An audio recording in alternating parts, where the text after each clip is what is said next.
నమస్తే. ఎప్పుడూ సంతోషంగా వీడియోలు చేసే నేను ఈ వీడియోని మాత్రం చాలా బాధతో చేస్తున్నాను. అందరూ బాగుండాలి, అందులో మేము ఉండాలి అని ప్రతి వీడియోలో కూడా నేను ఫస్ట్ చెప్పే వాక్యం అది. కానీ ఈరోజు మేము బాగోలేదు. అయినా కానీ మీరందరూ కూడా ఎప్పుడూ సంతోషంగా ఉండాలని చెప్పి మనస్ఫూర్తిగా కోరుకుంటూ ఈ వీడియోని చేసే ముందు చాలా జ్ఞాపకాలు అవన్నీ ఎందుకు అంటే జీవితంలో అనుకోని మలుపు జరిగినప్పుడు ఇవన్నీ కూడా ఒక బాధాకరంగానే ఉంటాయి. మనం మర్చిపో అని చెప్పి మనం వెన్ను తట్టే వాళ్ళు ఎంతమంది ఉన్నా కానీ మన మనిషి అనేవాడు లేనప్పుడు అది చాలా ప్రతి చిన్న విషయము కూడా ఇబ్బందిగానే ఉంటుంది. అయితే ఇలా జరుగుతుంది ఎవ్వరూ అనుకోలేదు, ఇలా జరగాలని కూడా ఎవ్వరూ కోరుకోరు. మా కుటుంబానికి జరిగిన ఈ అనూహ్యమైన పరిస్థితి ఇంకా ఏ కుటుంబానికి కూడా రాకూడదని నేనైతే కోరుకుంటూ ఉన్నాను. ఎందుకు అంటే కుటుంబంలో ఒక మంచి వ్యక్తి, అలాగనే కుటుంబ పెద్ద చనిపోయినప్పుడు ఆ బాధ ఎట్లా ఉంటుందో నేను అనుభవిస్తూ ఉన్నాను. అందుకోసమే ఎవరైనా కానీ ఎక్కడికి వెళ్ళినా సేఫ్గా వెళ్ళండి, సేఫ్గా ఇంటికి రండి, అదొక్కటైతే నేను కోరుకుంటూ ఉన్నాను. అలాగనే డ్రైవింగ్ వచ్చు అని చెప్పి అందరూ కూడా డ్రైవ్ చేయొద్దు. అందరూ డ్రైవ్ చేయటం వల్ల డ్రైవింగ్ వచ్చి వాడు మంచిగా నడపకపోవటం వల్ల ఇప్పుడు మా కుటుంబం ఇలా అయిపోయింది. అందుకోసమే డ్రైవింగ్ వచ్చిన వాళ్ళు అందరూ కూడా కుటుంబము అందరూ ఉంటారు అని చెప్పి ఆలోచించుకొని మనం మంచిగా నడపాలి, అవతల వాళ్ళు కూడా మంచిగా నడపాలని చెప్పి అందరం కూడా అలా రోడ్డు మీదకి వెళ్ళినప్పుడు ఇంటికి మనిషి సేఫ్గా వచ్చే రోజు రావాలని చెప్పి ఆ భగవంతుడిని అయితే నేను కోరుకుంటూ ఉన్నాను. ఈరోజు జరిగిన ఈ కారణం వల్ల మేము బయటికి వెళ్ళాలంటేనే నాకైతే భయంగా ఉంది. అంటే బండి కానీ ఏ వెహికల్ ఎక్కినా కానీ ఇంటికి వస్తామా అన్న జంకు పుట్టిందనమాట. ఎందుకు అంటే ఎక్కడా కూడా ఇంచెత్త తప్పు లేకుండా తను మంచిగా డ్రైవ్ చేస్తారు. అది కాక స్లోగా వెళ్తారు, రోడ్డు మీదకి వెళ్ళినప్పుడు చాలా స్లోగా వెళ్తారు. చక్కగా అన్నీ పాటిస్తూ యూటర్న్ తీసుకుంటూ ఉన్న ఒక్క సెకండ్లోనే అనమాట. ఇంకా 2 నిమిషాలు అయితే ఇంటికి వస్తారు. యూటర్న్ తీసుకుంటున్న మనిషిని ఇలా పొట్టన పెట్టుకున్న ఆ డ్రైవర్ మీద మాత్రం మాకైతే చాలా కోపంగా ఉంది. తనకి ఎలాంటి శిక్ష పడుతుందో ఏమో కానీ భగవంతుడైతే మాత్రం ఇట్లా ఏ కుటుంబానికి ఎవ్వరూ ఇట్లా చేయొద్దని చెప్పైతే నేనైతే ఆ దేవుడిని కోరుకుంటూ ఉన్నాను. దేవుడు లేడు అని ఒక పక్క నాకు మనసులో అనిపించినా కానీ మళ్ళీ దేవుడినే వేడుకుంటున్నాం. మనం ఏదైనా మంచైనా చెడైనా దేవుడినే కోరుకుంటూ ఉంటాము. మనకు ప్రతిదీ దేవుడితోటే ముడిపడి ఉంటుంది. నాకు కూడా అలానే ప్రతిదీ కూడా ఏ సమస్య వచ్చినా కానీ దేవుడి దగ్గరే చెప్పుకుంటూ ఉంటాను. అందరూ బాగుండాలి, అందులో మేము ఉండాలని చెప్పి మనస్ఫూర్తిగా కోరుకుంటూ ఉన్న నాకు నా జీవితంలోనే ఇలాంటి రోజు వస్తుందని ఎప్పుడూ ఊహించలేదు నేను.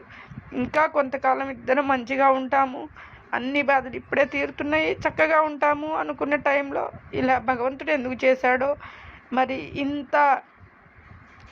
నేను ఇంత కష్టకాలంలో ఉన్న నాకు మొత్తం కూడా ఊరంతా సపోర్ట్నిచ్చి ఊరంతా కూడా ఎంత బాధపడ్డారో, ఎన్ని గుండెలు ఆయన కోసం కొట్టుకున్నాయో ఆ రోజు చూశాను. చూసిన తర్వాత అనిపించింది ఎప్పుడు నా ఊరు నాకు చాలామంది ఉన్నారు అంటుంటే నేను ఎప్పుడు నమ్మేదాన్ని కాదు. అంటే కొంతమంది మన వైపు ఉంటారు అని అట్లా కొన్ని కుటుంబాలు మనకు ఉంటాయి అట్లా అనుకునేదాన్ని. కానీ ఊరు ప్రతి ఒక్కళ్ళు కూడా నేనెంత బాధపడ్డానో అంతకు డబల్ బాధపడ్డాను అనమాట. అంతంత బాధను వ్యక్తం చేశారు ఆ రోజు. ఇది జరగడానికి ముందు నాకైతే ఫోన్ వచ్చింది. ఫోన్ రాగానే కూడా నేను అప్పుడు నిద్రపోతూ ఉన్నాను. నైటు పెళ్ళికి వెళ్ళి వచ్చాను, మిడ్ నైట్ వచ్చాను పెళ్ళికి వెళ్ళి. సరే అని చెప్పి మధ్యాహ్నం పూట పనులన్నీ ముగించుకొని భోజనం చేసి అయ్యగారి కోసం కూడా భోజనాన్ని సిద్ధం చేసేసుకొని తను ఇంకా రాలేదు అని చెప్పి నేను ఒక్కదాన్ని భోజనం చేసి నిద్ర వస్తే పడుకుని అయితే నిద్రపోతూ ఉన్నాను. ఆ నిద్రపోయే సమయంలో నాకు 10 నిమిషాలు తక్కువ 5 గంటలకలా ఫోన్ వచ్చి ఫోన్ ద్వారానే నేను నిద్ర లేవడం జరిగింది. ఫోన్ ద్వారా నిద్ర లేచినప్పుడు మా గ్రూప్ కాల్ అనమాట. ప్రతి ఒక్కళ్ళం కూడా గ్రూప్లో మాట్లాడుకుంటూ ఎక్కడెక్కడ ఉన్నాము, ఎలా ఉన్నాము అని ఎవరైనా ఊరికెళ్తే మంచిగా మాట్లాడుకోవటం అనేది మాకు జరుగుతూ ఉంటుంది ఎప్పుడూ కూడా. గ్రూప్ కాల్ వచ్చేసరికి అదే సంతోషంలో ఉన్న ఆ రోజు నేను. గ్రూప్ కాల్ చేశారని చెప్పేసరికి పక్కన మనవాడు నిద్రపోతూ ఉన్నాడు, వాడి దగ్గర మాట్లాడుతూ ఉంటే వాడు లేస్తాడని చెప్పి మంచం వేయించి యువతలకు లేవటం జరిగింది. యువతల హాల్లోకి వచ్చేసి ఇంకా వాళ్ళు సిగ్నల్ వాళ్ళు నాకు సరిగ్గా వాళ్ళు చెప్పేది నాకు వినపట్లేదు, నేను చెప్పేది వాళ్ళకి వినపట్లేదు. ఏంటి అనేసరికి వాళ్ళు ఒకటే ప్రశ్న నన్ను వేశారు, అమ్మగారు మీరు ఎక్కడున్నారు, అయ్యగారు ఎక్కడున్నారు, చిన్నబ్బాయి గారు ఎక్కడున్నారు అని వాళ్ళు ప్రశ్నలు వేస్తూ ఉంటే నాకు అసలు ఫస్ట్ అర్థం కాలేదు. అయితే నేను అమ్మాయి వాళ్ళ ఇంట్లో ఉన్నాను, అమ్మాయి వాళ్ళ ఇల్లు ఎక్కడ అండి అని అడుగుతున్నారు. బైపాస్లో అని చెప్తూ ఉంటే, అయ్యగారు మీ దగ్గరకని కొత్త బస్ స్టాండ్ ఏరియాకి వచ్చారా, బండి పల్సర్ బండి ఎలా, మీరు ఎక్కడున్నారు, అయ్యగారు మీ దగ్గరికి వచ్చారా అంటే, లేదు అయ్యగారు ఇక్కడికి రాలేదు, అసలు బైపాస్ మాది కొత్త బస్ స్టాండ్ ఏరియా దాకా కూడా వెళ్ళక్కర్లేదు అమ్మాయి వాళ్ళ ఇంటికి, అయినా అయ్యగారు వాళ్ళ చెల్లి వాళ్ళ ఇంట్లో ఉన్నారు, పొద్దున మార్నింగ్ వచ్చారు అక్కడికి, 1 గంటకు అలా వచ్చారు, వాళ్ళ చెల్లి వాళ్ళ ఇంట్లో ఉన్నారు, అక్కడి నుంచి మాకు కాల్ చేశారు, ఇంకా ఇక్కడికి రాలేదు అనేసరికి నాకు వీళ్ళు చెప్తున్నప్పటికే వీళ్ళందరికీ కూడా నా హస్బెండ్ చనిపోయాడని చెప్పి వీళ్ళందరికీ అప్పటికే తెలిసిపోయిందనమాట. అంటే అక్కడ జరిగిన యాక్సిడెంటు ప్రతి ఒక్కళ్ళకి కూడా ఎంత బాధ అనిపించిందో అందరూ కూడా షేర్ చేసుకున్నారు. ఎవరో ఇక్కడ పడిపోయారు ఎవరో అని చెప్పి ఒకళ్ళు అలా షేర్ చేస్తే ఇంకొకళ్ళు ఒక అయ్యగారు అని చెప్పి ఒకళ్ళు, ఇంకా అమ్మపాలెం అయ్యగారు అని చెప్పి ఇంకొకళ్ళు, ఇలా ఎవరికి వాళ్ళే పాపం పడ్డ మనిషిని ఎంత దెబ్బ తగిలిందో ఆ క్షణంలో అవన్నీ గుర్తు తెచ్చుకుంటే ఇంకా బాధ అనిపిస్తూ ఉంది.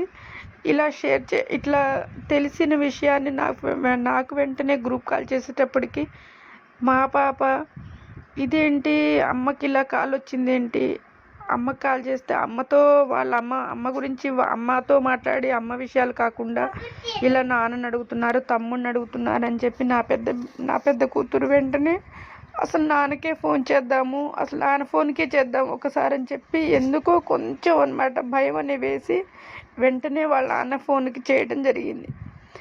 ఇంకా అప్పటికి పడిపోయి ఉన్న ఫోను వేరే వాళ్ళు ఎత్తేసరికి, ఏంటండి ఫోన్ మీ చేతిలో ఉంది అంటే, అమ్మ ఇక్కడ ఈ ఫోన్ ఈ ఫోన్ గల వాళ్ళు మీకు ఏమవుతారు అని చెప్పి అవతల ఫోన్ తీసుకున్న కానిస్టేబుల్ మా పాపను అడగటం జరిగింది. అయితే మా నాన్న అండి అనేసరికి, యాక్సిడెంట్ అయిందమ్మా అంటే వెంటనే నా బిడ్డ చిన్న దెబ్బలు తగిలియ్యా, తొందరగా హాస్పిటల్కి తీసుకెళ్ళండి మేము వస్తున్నాము అని చెప్పి గబగబా బయలుదేరుతూ ఈ మాట చెప్తూ ఉంటే, చిన్న దెబ్బలు కాదమ్మా అని చెప్పి తను ఇలా జరిగింది అని చెప్పేసరికి నా బిడ్డ పెద్దగా కేక వేసి బయటికి రావటం జరిగింది.